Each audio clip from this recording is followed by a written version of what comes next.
Hello everyone. So this is JEE advanced question on the concepts of circles. चलो start करते हैं. So the question is let G be a circle of radius r. This is the question है, हम diagram draw करते जाते हैं, ठीक है? तो let's start drawing this. Let's say this is the circle. एक rough sketch draw करते हैं, right? G be a circle of radius r. ये circle को हम G बोल रहे हैं, ठीक है? और उसका radius r. G1, G2, G3, Gn are n circles of equal radius r. तो ये सब equal circles हैं. Suppose each of the circles n circles G1, G2, Gn touches G externally. मतलब ये जो circles हैं G1, G2, G3, they are touching. Let's say this is G1 circle. This is and also से यहाँ पे आगे G2 सब touch कर रहे हैं. Also I for I equal to 1, 2, 3 n minus 1 the circle Gi touches Gi plus 1 externally. इसका मतलब क्या है? जैसे G1 जैसे I equal to 1 अगर रखेंगे तो G1 touches G2, G2 just touches G3 and so on and Gn touches G1. मतलब देखो ऐसा है, ये G1 ये सर्कल G2 जो इसको टच कर रहे हैं, फिर G3 ऐसा and so on. ये G1 ये G2 G3 ऐसा हम कंप्लीट करेंगे और जो nth सर्कल है दैट इज टचिंग G1 मतलब दिस इज ऐसा ये टच करता हुआ दिस इज Gn, राइट? तो ऐसा कुछ डायग्राम है, ये टचिंग, ठीक है? Then which of the following statement is are true, ठीक है? तो अब देखो क्वेश्चन क्या है, ये तो डायग्राम हम डायग्राम ड्रॉ करेंगे अच्छे से. क्वेश्चन देखो ये है कि depending upon the values of n equal to अगर 4 है देन r और कैपिटल R में क्या रिलेशन है. सिमिलरली n इक्वल टू 5 में what is the relation between r and capital R. तो बेसिकली आइडिया क्या है, थॉट प्रोसेस क्या रहेगा, we have to find what is the relation between r capital R and n. n क्या है, ऐसे कितने सर्कल्स है, n that is G1, G2, G3, Gn, right? तो what is the relation between r capital R small r, right? Small r क्या है, इन सब स्मॉल सर्कल का रेडियस, इन सब सर्कल का रेडियस, और capital R is the radius of this circle, ठीक है? तो let's first find that relation and then we will see what are the correct answers, ठीक है? तो अब इसके लिए हम डायग्राम ड्रॉ करेंगे, ठीक है? तो I have already drawn the diagram for this question, you can see here. So you can see here I just explain this. Let's say this is our circle G जिसका radius capital R है, ठीक है? These are G1, G2, G3 and Gn. So let's say this is circle G1, first circle. This is circle G2, this is circle G3 and so on. ये circle जो हो गया this is Gn, right? All the circles are touching circle G externally और ये एक दूसरे को भी touch कर रहे हैं, ठीक है? और इन सबका circle का radius क्या है R, right? Now how will you get the relation between R, capital R and N? तो आप ध्यान से देखो, can we say भाई अगर ये सब सर्कल्स हैं जो टच कर रहे हैं, ठीक है, these two circles are touching each other, तो आप कोई भी दो सर्कल ले लो, जैसे आपने ये G1 और G2 ले लिया, this is R, this is R, circles are touching externally, ये सेंटर्स को हमने ज्वाइन कर दिया, right? Right. Similarly if these two circle, ये सर्कल G जो है और ये सर्कल G1 जो है, कोई भी आप सर्कल ले सकते हैं. Just for calculation I am taking this circle, मान लो इसका सेंटर है, तो this distance this will be capital R and this is small r, right? इसका रेडियस कैपिटल R है और इसका small r, right? Similarly this is also same thing, capital R plus small r, right? Now see, you can clearly see this is a isosceles triangle, R plus R और ये R plus R दो side, ठीक है? और आप ध्यान से देखो कि अगर हम इसको ऐसे ज्वाइन कर दे टेंजेंट पे, तो this will definitely be perpendicular, ये तो परपेंडिकुलर होगा ही, correct? And this is r r, that is also correct. Now see can be right this angle, क्योंकि हमको n फाइंड करना है, तो आप ध्यान से देखो वी हैव दिस ट्रायंगल, इस ट्रायंगल की बात करते हैं. Can be right this angle, what is this angle? तो इसके लिए आप ध्यान से देखना क्या मतलब है इसका. भाई अगर आप इन सब सर्कल्स को ज्वाइन कर दोगे, तो सेंटर्स को ज्वाइन कर दोगे, ये C1 सेंटर, ये C2 सेंटर, ये C3 सेंटर और ये Cn सेंटर, तो this will become a n-sided polygon, regular polygon, ठीक है? This is one side, this is another side, and all these will be equal. तो अब अगर ये सब सर्कल्स, सब साइड्स इक्वल है, तो एंगल सबटेंडेड, अगर ये n-sided polygon है ऐसे, and तो if I ask you what is the angle subtended by each side at the centre that will be equal to total 2 pi होता है और by n कर दो सब equal है. So this angle you can clearly see this angle will be equal to 2 pi by n. You can see this is 2 pi by n. I hope this is clear because these sides this all will be equal, so it will be a n sided regular polygon. तो उसके centre पे अगर आप angle देखोगे तो क्या होगा 2 pi by n. और अगर ये 2 pi by n है, you can clearly see this is angle bisector, तो I can say this angle and this angle will be equal, so this will become pi by n. बस ये हमारा geometry हो गया. And now I can easily relate this. You can see this angle is 90 degree, right? Perpendicular, tangent, कैसे भी आप देख सकते हो. और you can see what is the relation. This is r plus capital R and this is small r.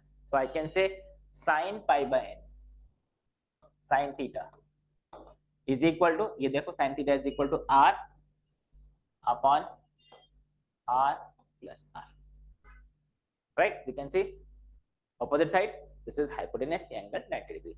So we have got the relation between sin theta, n capital R and small r. So this is what you have to find. अब यहाँ से अब आपको solve कर लेते हैं आगे. So this is, you can see I can write sin pi by n is equal to, so we have got sin pi by n is equal to r upon r plus r. ठीक है. And now इसको थोड़ा और simplify करके रख लेते हैं. This is r plus r divided by r is equal to cosec pi by n, or this is r upon r is equal to cosec pi by n minus. तो ये हमारे पास एक रिलेशन आ. ठीक है. Now we can start solving the options. So first option is if n is equal to pi by 4. तो अब ये देखो n equal to अगर pi by 4 है, this is option A, n equal to pi by 4. Then you can see अगर आपने n equal to pi by 4 put किया, sorry n equal to not pi by 4, n equal to 4, n equal to 4, तो यहाँ पे this will become, this is r by r will be equal to cosec pi by 4, cosec pi by 4 minus 1. अब अगर cosec pi by 4 का value तो हमको पता ही है, this is equal to root 2 minus 1. So you can see we have r is equal to root 2 minus 1 small r. So this is the option. तो अब ये देख लेते हैं r is greater than root 2, तो ऑप्शन गलत ही है, they are equal. तो ये ऑप्शन तो क्लियर हो गया. ठीक है. Now ऑप्शन बी चेक करते हैं. Option B is if n is equal to 5, if n is equal to 5, तो अब n equal to 5 पे ये क्या होगा, this is, you can see this is r by small r, this is equal to cosec, you can say this is cosec pi by 4, pi by 5 minus 1. ठीक है. This is cosec pi by 5, right? So now you see how can you अब हमको ये check करना है कि r is greater than capital R is greater than r. ठीक है. तो now how can you proceed this? इसके लिए आप देखो, अगर आप ये चेक कर लेंगे कि this value is greater than 1 or less than 1, तो आप ये सॉल्व कर सकते हैं. और pi by 5 I can say pi by 5 is less than pi by 4, pi by 4 and greater than pi by 6, correct? So you can see cosec pi by 5 जो होगा that will be less than cosec pi by 6, because cosec का graph कुछ इस तरह से होता है. देखो cosec का जो ग्राफ होगा it is ये 0 ये पाई, तो इसके बीच में अगर आप ग्राफ देखोगे it is something like this, ऐसा ग्राफ होता है. ठीक है. तो आप ध्यान से देखो पाई बाय 2, ये पाई बाय 2, तो 0 से पाई बाय 2 में ये डिक्रीजिंग फंक्शन है. ठीक है. तो डिक्रीजिंग फंक्शन है तो वैल्यूज क्या होंगे, रिवर्स हो जाएंगे. मतलब यहाँ पे cosec pi by 5 will be less than cosec pi by 6. cosec pi by 6 मतलब 2. ठीक है. cosec pi by 6 and this is cosec pi by 4. cosec pi by 4 that is root 2. This is root 2. ठीक है. So you can see here cosec pi by 5 minus 1 will be less than 1 and this is greater than root 2 minus 1. ठीक है. So that means you can see r by r is less than 1, is less than 1. यहाँ से you can say r is less than capital R is less than small r. तो मतलब this option is not a correct answer.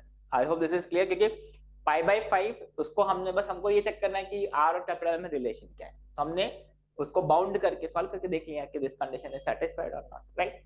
So I hope this is clear. Option A and option B. Now option C. So what is option C? This is option C. So if n is equal to 8, then we have to check this. Okay. So now if I put n is equal to 8, so let's try this question now.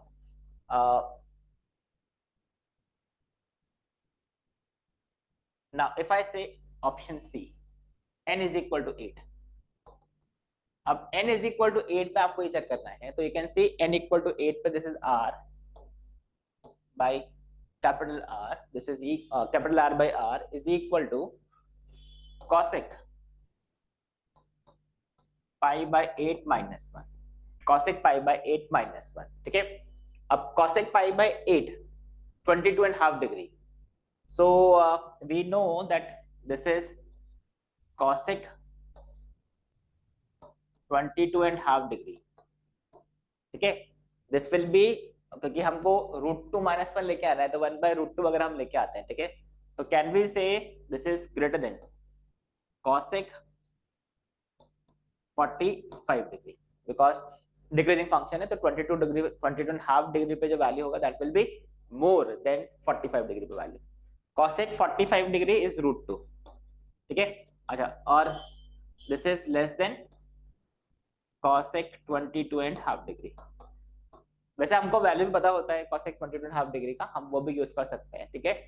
और you can see this is √2 - 1 is less than cosec 22.5 degree, that is pi by 8. Pi by 8 is basically 22.5 degree, ठीक है?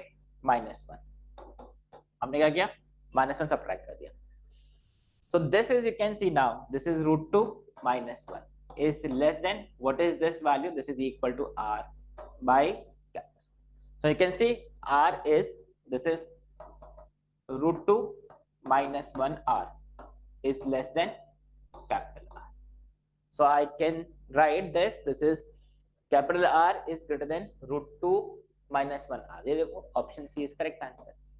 You can see how I'm bounding this. आप इसको ऐसा भी कर सकते हो, because we know what is sin 22 degree, 22.5 degree, उसका वैल्यू पुट करके अभी हम इसका वैल्यू चेक कर सकते हैं कि ये करेक्ट ऑप्शन है या नहीं, बट इजियर तरीका यू कैन सी, ठीक है? And the last option now 12. अब 12, तो जैसे आपने 12 देखा, तो यहाँ पे let's solve this question here. This is option D के लिए what we are doing is we are putting n equal to 12. तो जैसे आप n इक्वल टू 12 पुट करेंगे, this is this will become r by r is equal to cosec pi by 12 minus 1, cosec pi by 12 minus 1, ठीक है? So cosec pi by 12 that is cosec 15 degree, ठीक है? pi by 12 is 15 degree, तो मैं यहाँ पे लिख देता हूँ this is cosec 15 degree minus 1, ठीक है? अब we have to bring √2 √3 plus 1 r, ठीक है? So what you can do is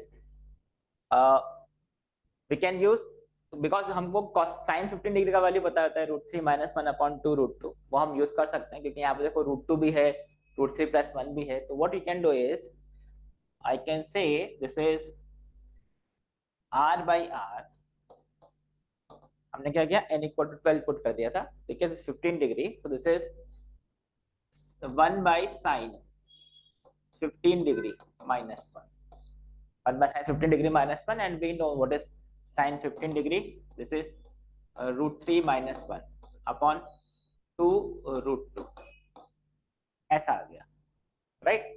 So you can see here, this is, if I rationalize this, this is 2 √2 √3 plus 1, क्योंकि हम देखो यहाँ पे √3 plus 1 है, upon 2 minus 1.